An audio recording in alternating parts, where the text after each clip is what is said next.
Today I'm going to share with you how decluttering has changed my life and pushed me to do something that I could only dream of before. I started my decluttering journal 6 months ago and set a goal to declutter once and for all. This is a real project. I have a family, a full-time job and a house to take care of. My children are normal kids who can leave behind a mess on the dining table or in the shower, scatter toys and stuff. Both my husband and I can be disorganized and delay cleaning up, so everybody in our family contributes to the mess. On this channel, I'm describing the real life of an ordinary working mom who has very little time to declutter. Considering this fact, it's surprising that such significant changes in my life have occurred in just 6 months. In my very first video, I wondered how this process of decluttering would affect me as a person. I assumed that there would be changes, but I couldn't even imagine that such a significant internal transformation would happen so soon, because I'm still only at the beginning of my decluttering journey. But before I tell you how decluttering has changed my life, I want to make it clear that this video is about decluttering as a deeper process than just decluttering your house. It's also about decluttering your life. Of course, you can declutter the entire house in a week and then clutter it again, and it can continue from year to year, taking away energy and destroying self-confidence, because in this case, the person constantly returns to the starting point, into the chaos and disorder. In this decluttering journal, I'm sharing my path and my experience of decluttering, and my goal is to declutter my home and my life once and for all. So in this video, I will talk about the benefits of a long-term decluttering. Each of us has our own reason why we clutter. The studies on this topic indicate that people may clutter due to the lack of organized storage areas in the house, or due to hyperactivity disorder, depression or anxiety.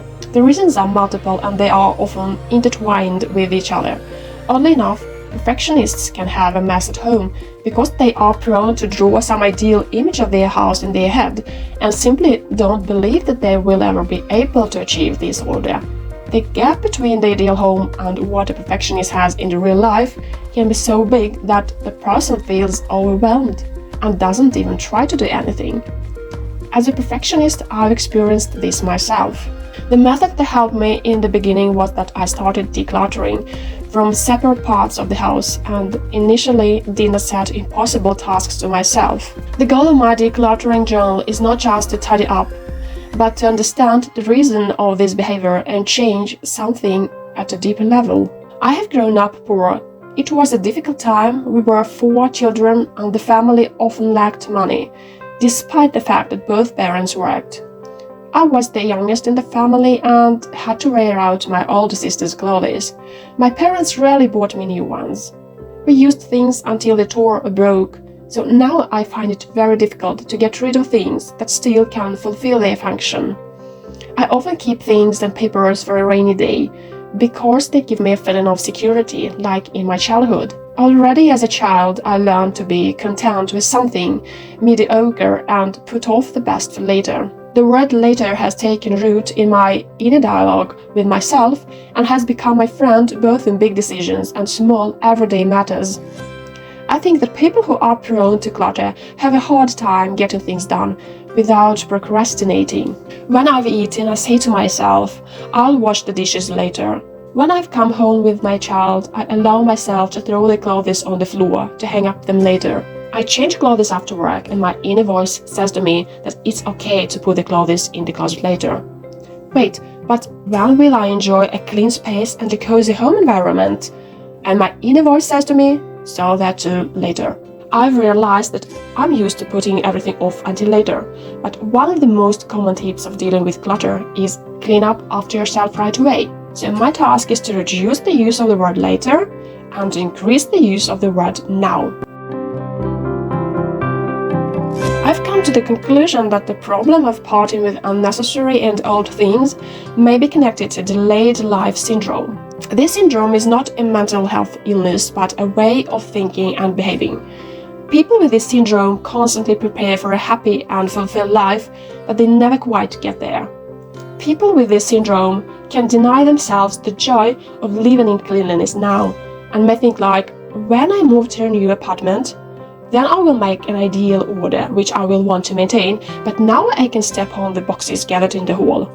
Or I can declutter and learn to maintain order when my children are older. Now it's just pointless, because as soon as I've cleaned, it's a mess again. So in this case, there will be no order because the person is not in the habit of maintaining cleanliness, and the reason why the person lives in a mess hasn't been handled. According to the researchers, some causes of delayed life syndrome are insecurity, the word later often heard as a child, and fear of facing real life. The insight that I'm suffering from delayed life syndrome has changed my perspective on decluttering. I've realized that my life is what I have right now, and that tomorrow, where all those things I don't need today can be needed, will never come. Living in tomorrow is like being a dog chasing his own tail and not being able to catch it.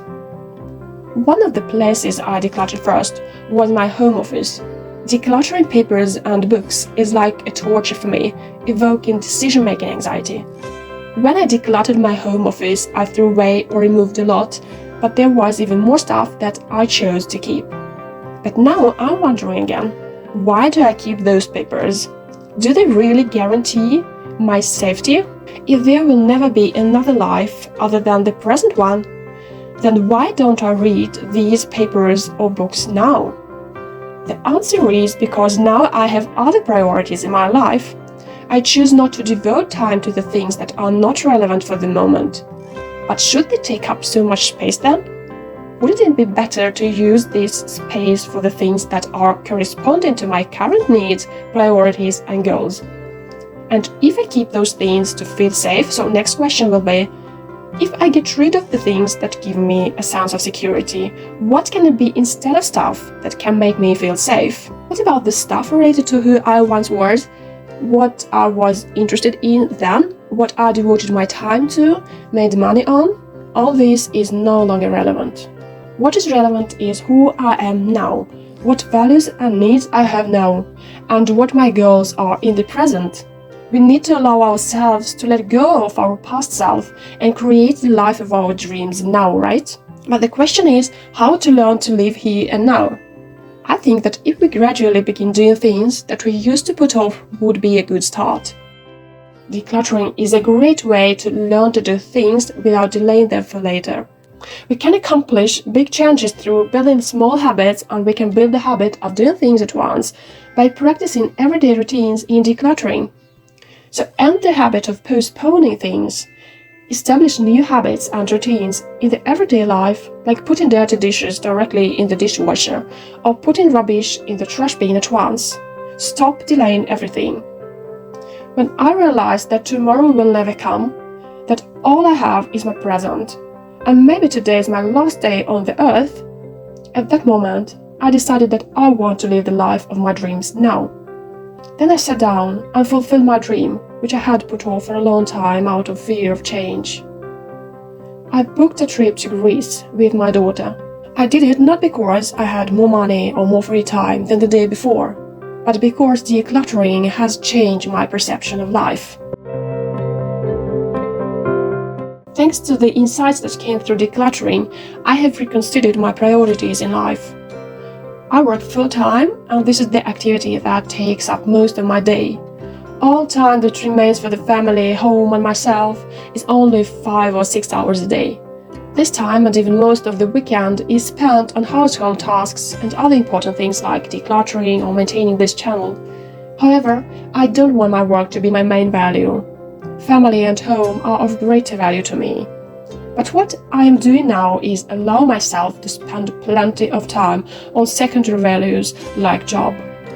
But how can we get more time for our core values? This is the question that each person should find the answer to oneself, because we all have different priorities in life. In my case, the solution can be to take some time away from the work by switching from full-time to part-time, which I'm going to do next month. When you decide to declutter once and for all, be prepared for the fact that your life will never be the same.